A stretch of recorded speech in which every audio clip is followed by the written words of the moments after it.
Check out carmarshal.com. The link is in the description. They help support us. Hey, Charlotte County. This is Charlotte County COPWATCH, and here again we have another illegal Charlotte County Sheriff Bill PRUMMELL, the dictator himself, Nazi, illegally running my crap because he doesn't believe in you and the Constitution or your freedom or your rights. Just policing for profit is job one, period. So here again on Veterans in Port Charlotte is a sign. It's a speed sign with the license plate readers on them. They're called LPR. I have committed no crime, and he just ran my shit right there. These are the two cameras running people's stuff. They had violated no law, no crime. They are running your shit, looking for anything. Did you not pay your taxes? You didn't pay for your plate. You got insurance.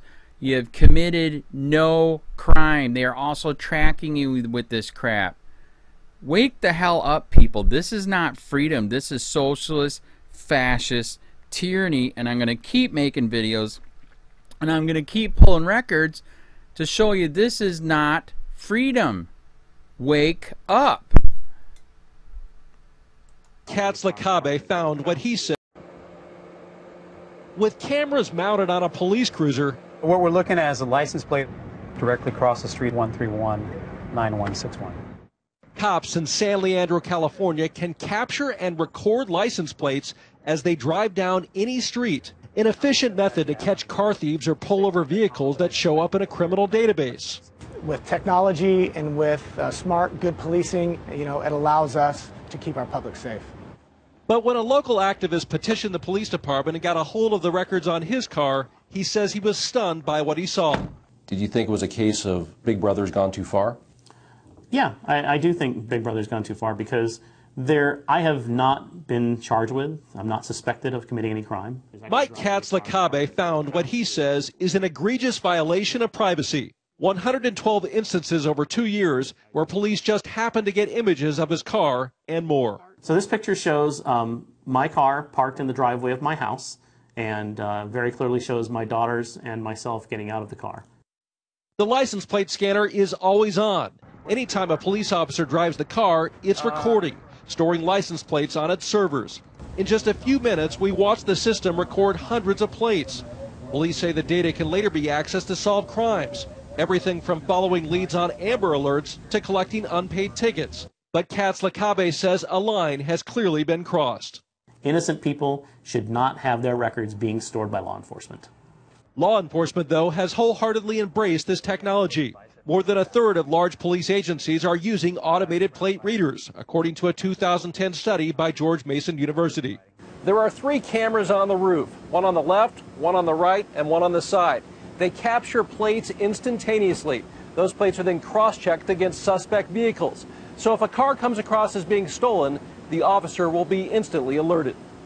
High alert. It's not that data collection is bad, critics say, but it's that departments keep the information on file, sometimes for months, sometimes for years. Every department has its own policy. San Leandro, for instance, keeps its data for a year. Once they have the location of your plate and where you were on that date and time that they scanned your plate, they can see where you work, who you associate with, where you pray, where you're going to the doctor, and they can learn quite a lot about you. In order to have a discussion about something like this, people have to know what's happening. This here is an infrared camera. Police tell us that technology is only beneficial against crime suspects. But in this new era of digital rights and privacy, some say there needs to be more transparency and limits to what information can be gathered and stored on citizens, doing nothing more than driving their cars. Dan Simon, CNN, San Leandro, California.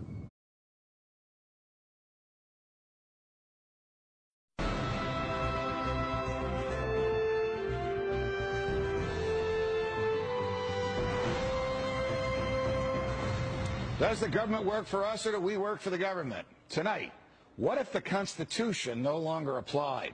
What if the whole purpose of the Constitution was to limit the government? What if Congress's enumerated powers in the Constitution no longer limited Congress, but were actually used as a justification to extend Congress's authority over every realm of human life?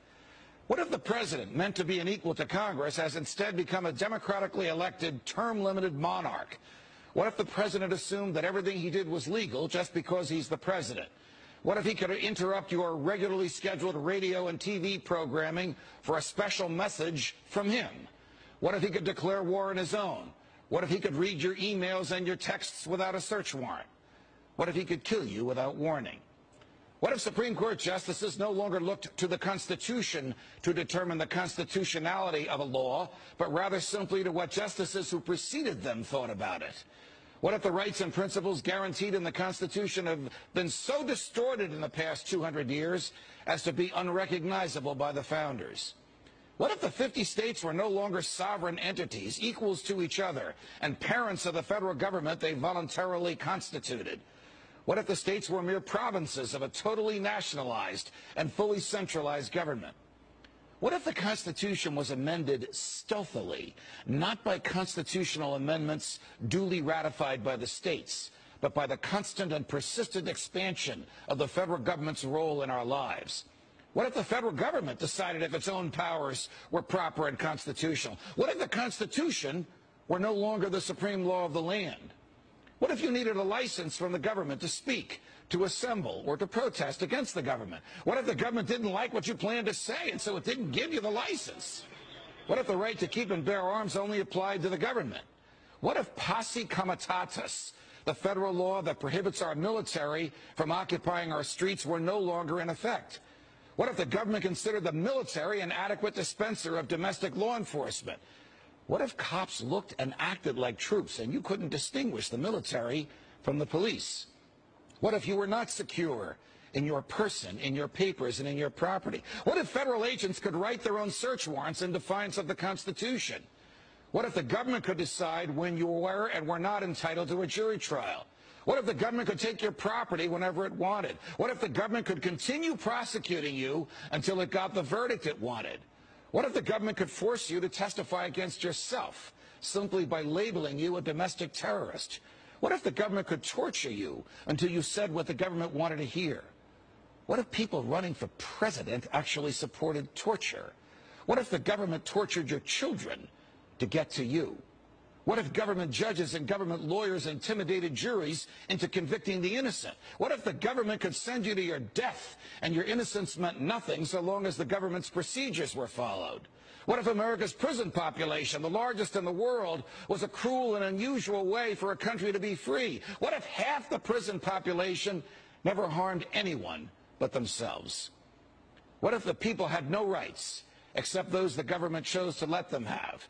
What if the states had no rights except to do as the federal government commanded?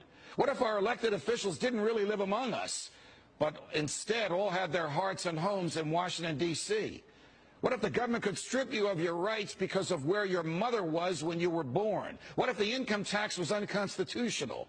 What if the states were convinced to give up their representation in Congress? What if the government tried to ban you from using a substance in your body that is older than the government itself? What if voting didn't mean anything anymore because both political parties stand for big government? What if the government could write any law, regulate any behavior, and tax any event? The Constitution be damned. What if the government was the reason we don't have a Constitution anymore? What if you could love your country but hate what the government has done to it? What if sometimes to love your country you had to alter or abolish the government? What if Jefferson was right? What if that government is best which governs least? What if I'm right? What if the government is wrong? What if it is dangerous to be right when the government is wrong? What if it is better to perish fighting for freedom than to live as a slave? What if freedom's greatest hour of danger is now?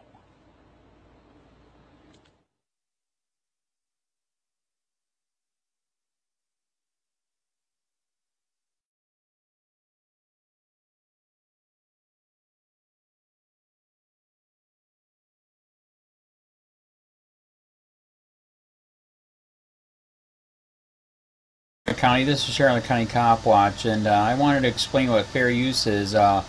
You can use pieces of news articles if you're doing it for news reporting, you have commentary, and you're doing it for education purposes. So that's what fair use is.